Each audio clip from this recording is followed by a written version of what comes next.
Bom dia, boa tarde, dependendo do horário que você está assistindo a mais uma videoaula com a professora Elissa. Hoje nós vamos continuar o nosso assunto de publicidade, quadrinho e fotojornalismo, entre a descrição e a narração, que foi o momento que a gente parou em sala de aula, antes de ter um recesso, por conta do coronavírus e tal, né, que todo mundo já sabe. Então, para a gente conseguir ter uma continuidade, trouxe aqui um resuminho pra gente de tudo, né, que a gente veio estudando até agora, que são tipos textuais e gêneros textuais. Então, só para lembrar um pouco, o que são tipos textuais? São os textos que vão seguir uma determinada estrutura premeditada. E existem cinco, que é a narrativa, descritiva, dissertativa, explicativo e injuntivo. Que são tipos que todo mundo já conhece, estão presentes no nosso dia a dia, só tem aí de vez em quando um nominho diferente. E para que serve cada um deles? Narrativa é predominante em gêneros como crônica, romance, fábula e novela. O que é uma crônica? São historinhas que representam o nosso dia a dia, por isso que é crônica, cronos, tudo bem? Tempo. Romance, que a gente está acostumado com livros, fábula, os continhos infantis, que geralmente tem aquele finalzinho, né? Que todo mundo conhece, com o sermão do texto. A novela pode ser tanto a que a gente assiste na TV, quanto a que a gente lê, porque a narrativa é uma narração, então vai contar alguma coisa, vai contar uma história.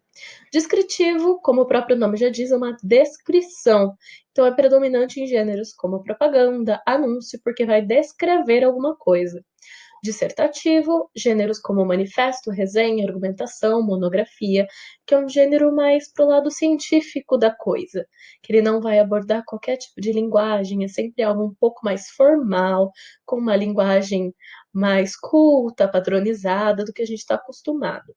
Explicativo ou expositivo, como o próprio nome diz, vai explicar alguma coisa, vai expor alguma coisa, que pode ser o tipo de aula que a gente está aqui hoje, que é uma aula expositiva, ou livros didáticos, que eles vão explicar conteúdos, dicionários, conferências, sempre coisas desse tipo. Injuntivo ou instrucional, como o próprio nome diz, instrução. Então, é horóscopo que vai instruir como o escorpiano deve agir hoje, quando a lua tá não sei o que lá. Propaganda também, porque às vezes você pode ter uma propaganda que vai te ensinar a fazer alguma coisa. Receita culinária, que é o que a gente mais associa quando fala do tipo injuntivo, que é receita de bolo, receita de torta, receita de miojo, vários tipos de receita. Manual técnico, que quando você compra, por exemplo, uma geladeira, vem um manual de instruções ou um passo a passo para realizar aquilo, coisas que vão te instruir em alguma coisa. Tudo bem até aqui? E quando a gente vai falar de propaganda, de fotojornalismo, de anúncio publicitário, né, que é como o nome diz para vocês, publicidade, quadrinhos e fotojornalismo, entre a descrição e a narração.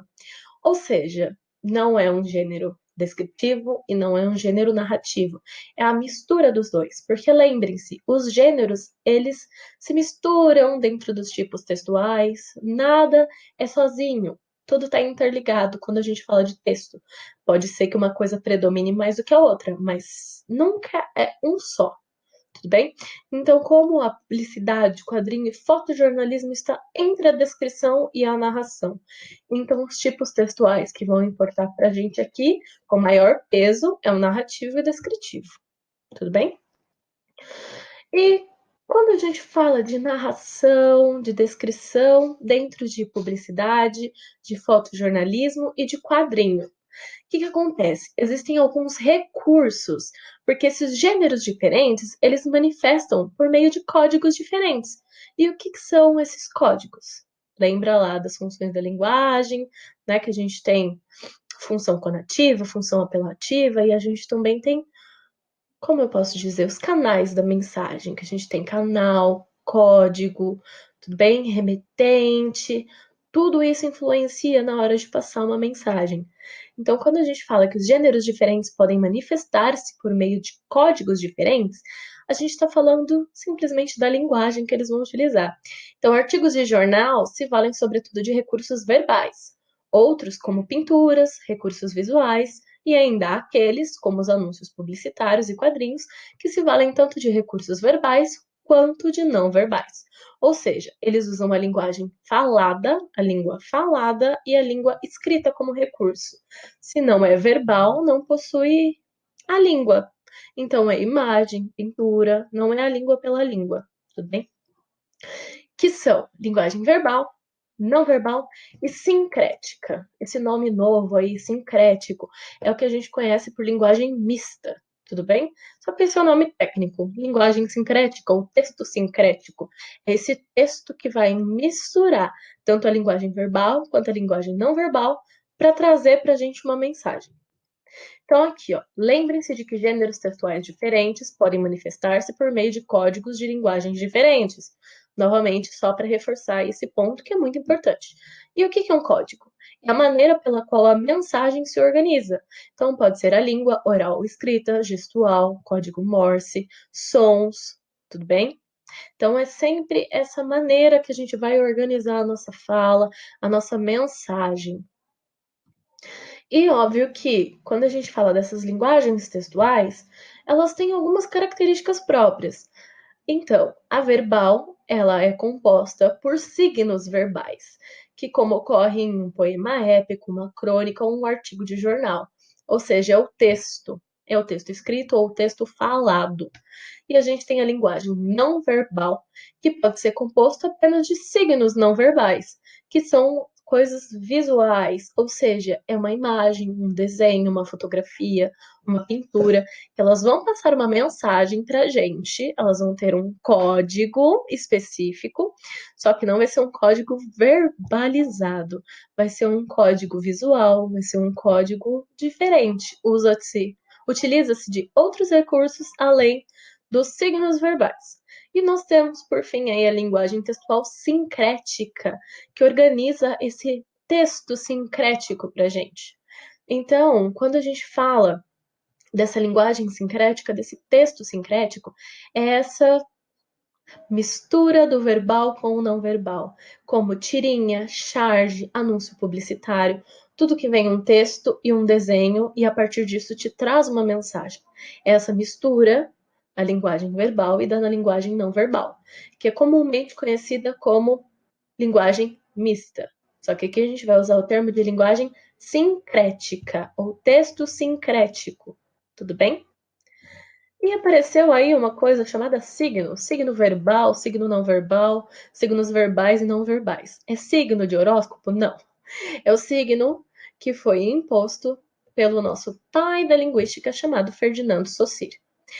O que é o signo linguístico? Se a gente está falando de linguística, a gente está falando de língua. Então, é a relação que se estabelece entre um significante e um significado, segundo Ferdinando Saussure, pai da linguística. Tudo bem? Professora, o que é significante e significado? Nunca ouvi isso na minha vida. Eu só sei que todas as palavras têm um significado. Mas signo linguístico eu só conheço o escorpiano, só conheço o ariano. Não conheço o signo linguístico. Então vamos dar uma desmembrada nisso rapidinho só para contextualizar e nada ficar para trás. O que são signos? São as palavras. E a gente divide em dois, significante e significado. A primeira parte é o significante, que é a imagem acústica daquilo, é a representação sonora. Então, por exemplo, quando eu falo casa ou cachorro, você tem a representação sonora, a imagem da palavra, letra por letra, como que organiza o som. Então, por exemplo, casa, dentro do significante, você não vai escrever C-A-S-A, porque a representação sonora dela não é assim, é representação gráfica. Representação sonora de casa é K-A-Z-A. Então você imagina isso na sua cabeça, é representação sonora, é imagem acústica. E a partir dessa definição, dessa imagem acústica formada na sua cabeça, dessa representação sonora da palavra, do signo, você tem um significado, que é o conceito que aquilo te traz. Então, quando eu falo casa, você imagina uma casa? Vai ter uma porta, um muro, tudo bem? Então, é a realidade que a palavra representa. Por exemplo, cachorro. Se eu falo cachorro, a imagem acústica do cachorro é o jeito que se fala. E o significado dele, que é a realidade que a palavra representa. Então, eu, por exemplo, imagino a minha cachorra. Tudo bem? Então, significante e significado implica no nosso signo verbal, porque é a partir disso que a gente vai estabelecer a relação de sentido dele. E, como a gente está falando de fotojornalismo, publicidade e quadrinho, o caráter sincrético dentro desses gêneros, ou seja, a linguagem verbal e não verbal dentro desses gêneros, tem uma coisa muito específica e ela serve para alguma coisa. Por exemplo, no fotojornalismo, que a gente vai trabalhar com jornal, a linguagem sincrética, esse caráter sincrético dentro do texto, tem a função de informar e de dar indícios de linha editorial do veículo de comunicação. Meu Deus, é uma coisa muito difícil? Não. É mais simples do que parece. Pensa assim, por exemplo, agora o que o mundo está enfrentando? A pandemia do coronavírus, certo? Uma imagem, por exemplo, de agora, que se enquadraria dentro do fotojornalismo, seria a do Papa fazendo a bênção Urbi et Urben, tudo bem? Que a foto por si só já traz uma história. Então, tem uma carga ali a mais, que você vai ter, por exemplo, só uma manchete.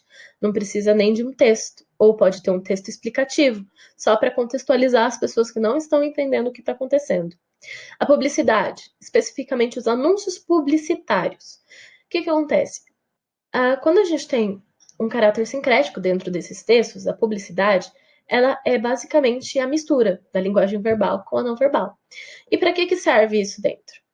Que contém uma parte verbal que constitui o que chamamos de slogan, que, de maneira provocativa e sintética, pode buscar a adesão a uma causa ou a valorização das qualidades de um produto, e uma não verbal, que, dependendo da mídia, pode ser um vídeo, uma fotografia, um desenho, a reprodução de uma obra de arte, cujo significado reitera o que foi dito no slogan. Ou seja, a nossa linguagem sincrética aqui vai servir a verbal como slogan, como o textinho, que geralmente vem ali embaixo, falando sobre aquilo, e a imagem para especificar. Eu trouxe 3 exemplos, um de cada depois, para ficar mais fácil para todo mundo. E nós temos os quadrinhos. Quadrinhos por si só, eles vão explorar a combinação harmônica de palavras e de imagens. Quando a gente fala, por exemplo, da charge da Mafalda, que todo aluno odeia, ela sempre vai fazer uma crítica a alguma coisa. Por isso, onde está o humor da tirinha? Não precisa necessariamente ser engraçado, porque geralmente não é engraçado. Geralmente é chato. A gente não vê graça naquilo. Só que quando fala onde o humor está, é onde a crítica está. Então é quando tem essa combinação harmônica de palavra e de imagem. Tudo bem? Então, só para deixar claro, quando vem assim, identifique o humor da tirinha, ou o humor é identificado no trecho tal, é onde a crítica da tirinha está ficando clara. Porque geralmente não é engraçado, então não tem humor. Eu vejo muito aluno falando, mas professora, isso aqui nem é engraçado. Eu falo, acha a crítica que a tirinha está fazendo, fica bem mais fácil. Então, aqui só uma definiçãozinha do que é o fotojornalismo. Fotojornalismo vem do ramo da fotografia, onde a informação é clara e objetivada, através das imagens, por isso que é fotojornalismo. Pode também ser considerada uma especialização do jornalismo. Através do fotojornalismo, a fotografia pode exibir toda a sua capacidade de transmitir informações. E vale um adendo aqui também são fotografias espontâneas. Então, o jornalista, o fotojornalista, ele não tem influência dentro daquele meio, ele captura aquele momento. Então, só para ficar claro também, já que a gente está falando de publicidade, de propaganda, nesse caso, só gênero publicitário. Por quê? Existe uma diferença entre publicidade e propaganda. E quais são elas? A publicidade ela vai promover serviços e produtos incentivando o consumo. Por exemplo, uma publicidade do McDonald's, da Coca-Cola, que passa, aproveite o lado bom da vida, e geralmente ela vai despertar esse desejo de compra, essa parte capitalista das pessoas, que eu preciso daquilo, o meu desejo de posse. E também é uma comunicação para geração de negócios, porque eu vou vender o meu produto. E a propaganda ela já é mais com um cunho crítico. Então, eu vou anunciar a existência de um problema, eu vou divulgar a ideia sem finalidade comercial, e quando o assunto é político, ideologia ou religião. Então, eu quero vender meu peixe, eu vou usar publicidade. Eu quero passar alguma crítica, eu quero criticar alguma coisa, propaganda. Então, como aqui a gente está falando de vender o peixe, publicidade. Aí agora vem os exemplos. Trouxe aqui para vocês a imagem bem recente do Papa. Eu tirei do G1, loguinho, hoje, quando eu tô gravando, que é dia 27. Ou é dia 28? Não, hoje é dia 28. Então, foi postado ontem no G1. E é muito legal. Quem puder acessar depois, deixo o link na descrição, que vale muito a pena. Essa é a imagem do Papa, nosso atual Papa, Papa Francisco, fazendo a bênção Urbi et Urben no Vaticano, para ninguém. E nessa bênção ele perdoou cerca de 1,3 bilhões de pecados da população mundial. E atrás dele tem um companheiro, não sei muito bem sobre essas coisas, então, um companheiro. O Papa fez essa missa, essa bênção, sozinho na Praça do Vaticano. E, além disso, essa imagem de Jesus Cristo que está atrás dele foi tirada dessa praça pela segunda vez na história. Primeira vez que essa imagem de Jesus Cristo crucificado, que está logo ao fundo, do ladinho ali do Papa, foi tirada a primeira vez quando estava com a crise da peste bubônica, que é conhecido popularmente como a peste negra. Tudo bem? Lá em 1500 e alguma coisa. E aqui a gente tem uma publicidade. Quem nasceu para ser big nunca vai ser king. Aí a gente tem a marquinha do Burger King. A gente faz do seu jeito. O que a gente já consegue perceber? Quem nasceu para ser big tá fazendo alguma coisa aí do lado. O que é big? É o nosso famoso Big Mac. Ou seja, é uma crítica do Burger King para o McDonald's. Só que não é só qualquer coisa. Você quer ser big ou você quer ser rei? Você quer ser grande ou quer ser rei? Se você quer ser rei, você vai comer aqui, você não vai comer lá. Entendeu? E a gente faz do seu jeito. Com essa imagem, essa cor vermelha no fundo despertando a fome.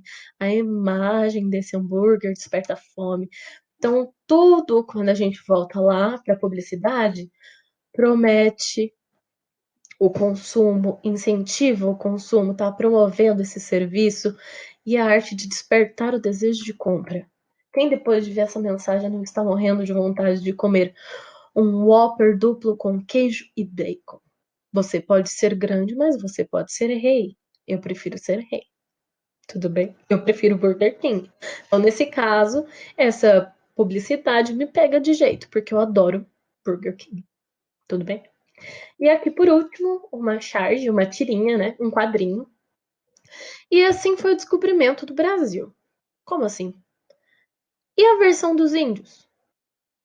Por quê? A história sempre é contada por aqueles que ganham ou por aqueles que sobrevivem, né? E a gente sempre sabe que a versão do descobrimento do Brasil sempre é do lado dos portugueses.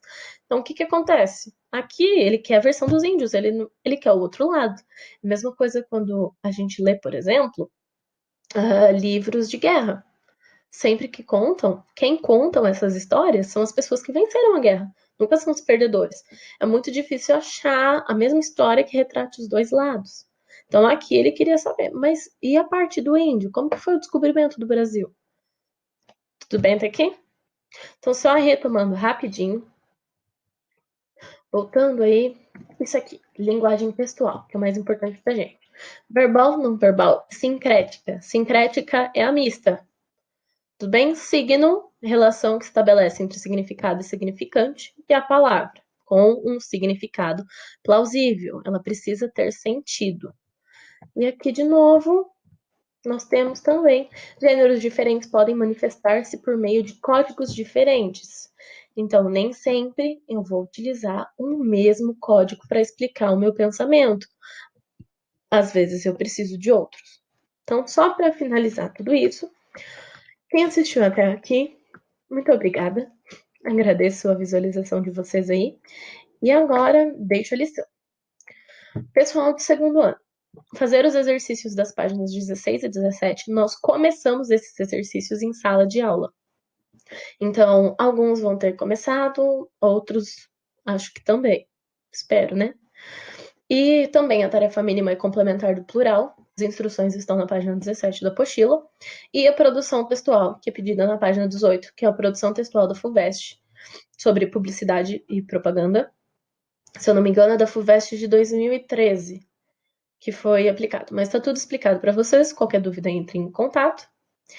E próxima aula eu trago as correções. Tudo bem? É isso aí. Fiquem em paz, lavem a mão e passem álcool em gel.